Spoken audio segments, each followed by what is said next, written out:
Today we are going to be making some lip smacking delicious barbecue ribs in the oven. So no further ado, let's get into the recipe. Since you're here, hit the like and subscribe button and make sure that the notification bell is rang. Check me out on social media, that way you can get notification of all my new recipes. For this recipe, we're going to be using this St. Louis style cut spare ribs. Now you can use spare ribs, the untrimmed version, and then you can also use baby backs for this recipe. Whatever cut of ribs you want, go ahead and use that. So what we're going to be doing is we're going to be taking off this silver skin. My personal preference, I don't like to keep the silver skin on the back because it doesn't cook good and it just makes it all chewy. So you want to take a spoon and get underneath that silver skin, lift it up a little bit, and then we're going to be taking a napkin and we're going to just rip it off.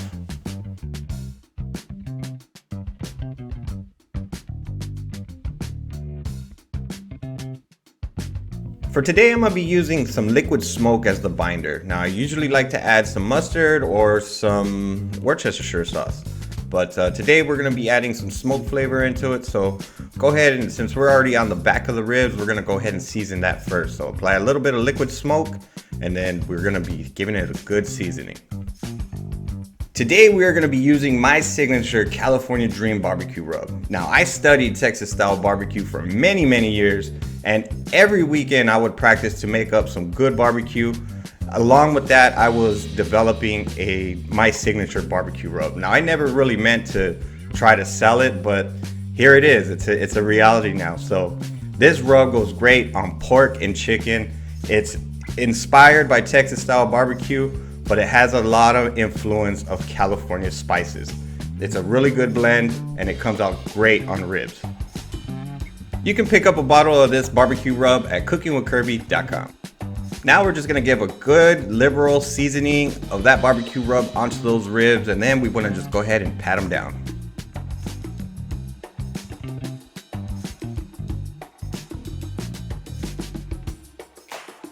Now you're going to flip your ribs over and we're going to focus on the top. Now the top portion I like to focus more on. I season a little bit heavier on the top part. So we're going to go ahead and put our binder of our liquid smoke. And then we're going to give a really good seasoning with our barbecue rub onto the ribs.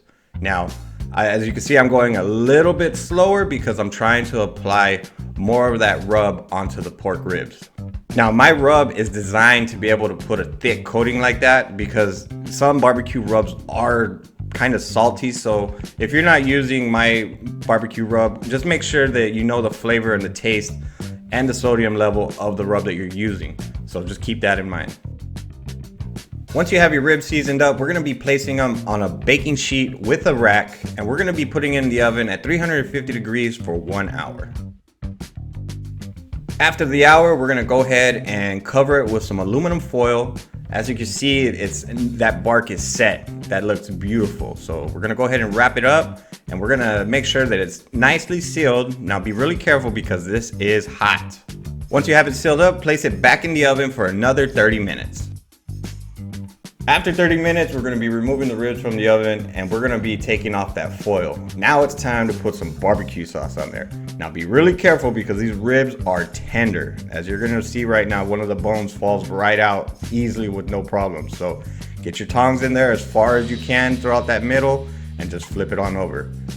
Now you want to give a good coating of some barbecue sauce right there on that back side.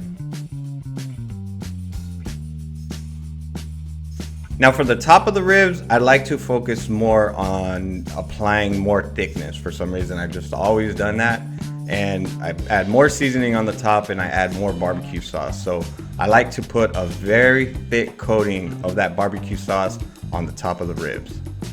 Now we're going to be taking our ribs and putting it back in the oven for 15 minutes. The end result is beautiful. That barbecue sauce thickens up and it's just a wonderful bite because you're going to have a thick, sticky bite to it and those ribs are very delicious.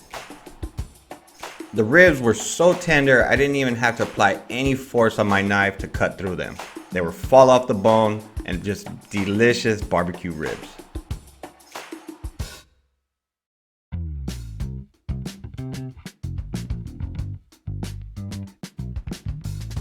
For those that had asked for me to do ribs in the oven, this is how I do them. If there's any part of this process that you want to change up to fit your cooking style, by all means do so. And also, I'll leave a link in the video description to get my barbecue rub. It's a very delicious barbecue rub. I spent many years developing it, and it just comes out fantastic on chicken and pork.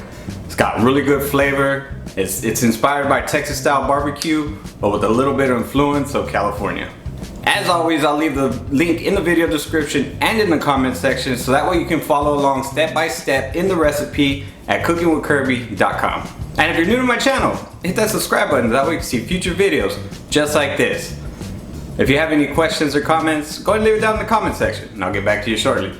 I have these recipes. They're very good. You should give them a try. Now y'all be beautiful and take care.